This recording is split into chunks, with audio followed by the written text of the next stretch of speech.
A businessman publicly accuses the KZN police commissioner of corruption, of unlawful killings, and even of plotting to have him assassinated, and now, the Durban High Court has ordered him to take it all back. Today on Current Pulse, we break down the showdown between Calvin Mathibeli and Lieutenant General Mkhwanazi, what was said, what the court decided, and what this means for SAPS leadership and political killings in South Africa. If you've seen the headlines but not the details, stay with me.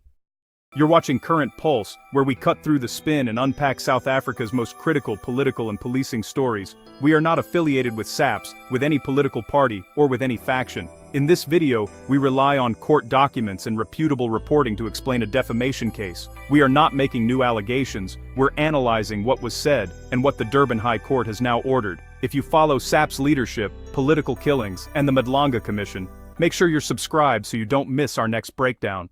Let's start with the basics. Who is Calvin Mathibeli? Mathibeli is a businessman, active in KwaZulu-Natal, whose name has recently appeared in connection with security and logistics-related business interests. Over the past year, he has given interviews and used social media to position himself as someone with inside information about alleged corruption and wrongdoing within SAPS and KZN.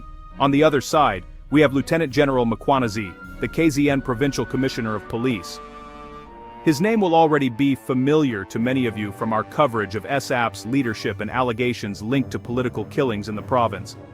In this story there are three key players: media, dramatic group shot of South African businessperson, police official, and courthouse.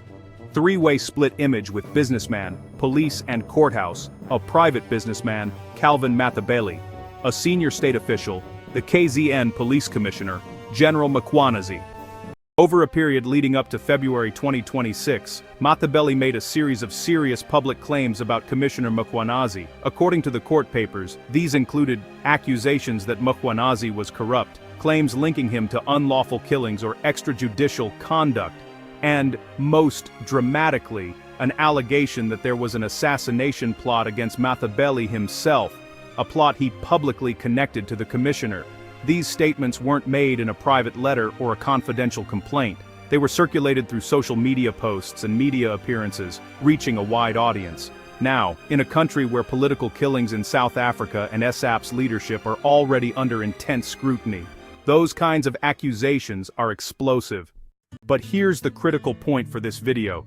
The High Court was not asked to investigate every allegation about SAPS. It was asked to decide whether Calvin Mathibeli's specific public statements about Mkhwanazi were defamatory. So, what did the Durban High Court actually decide? In late February 2026, the court handed down an order in favor of Commissioner Mkhwanazi. The key elements are straightforward. First, the court ordered Calvin Mathibeli to retract the defamatory statements he had made about the commissioner.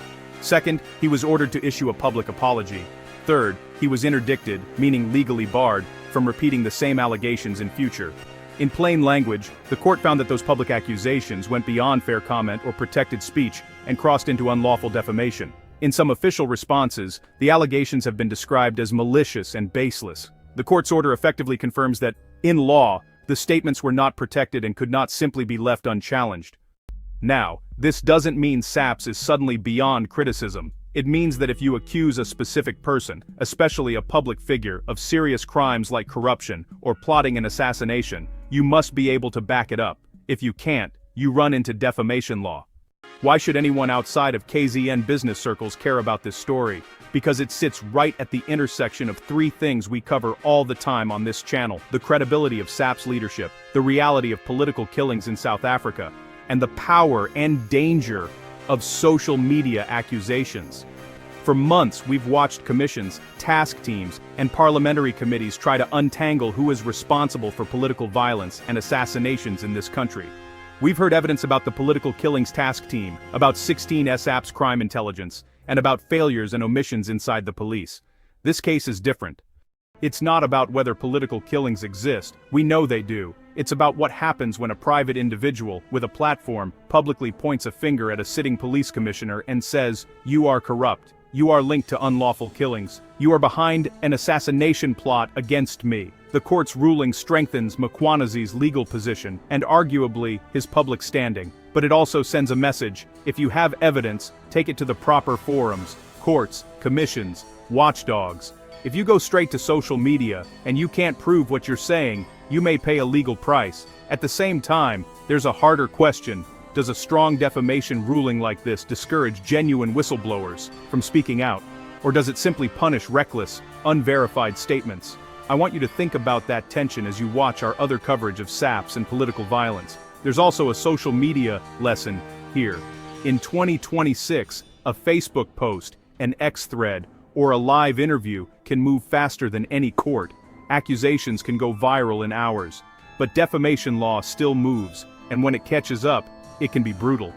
This case shows that just posting your truth about a public figure is not a shield.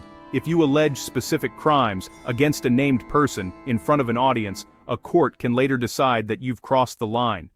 So the question is not, should we stop criticizing powerful people? The question is, are we prepared to stand by what we say with evidence in a court of law? I want to hear from you. Did the Durban High Court get it right in the case of Calvin Mathibeli versus Nhlanhla Mkhwanazi? Type court right if you think the ruling was justified, or court wrong if you believe it will silence legitimate criticism of SAPS leadership.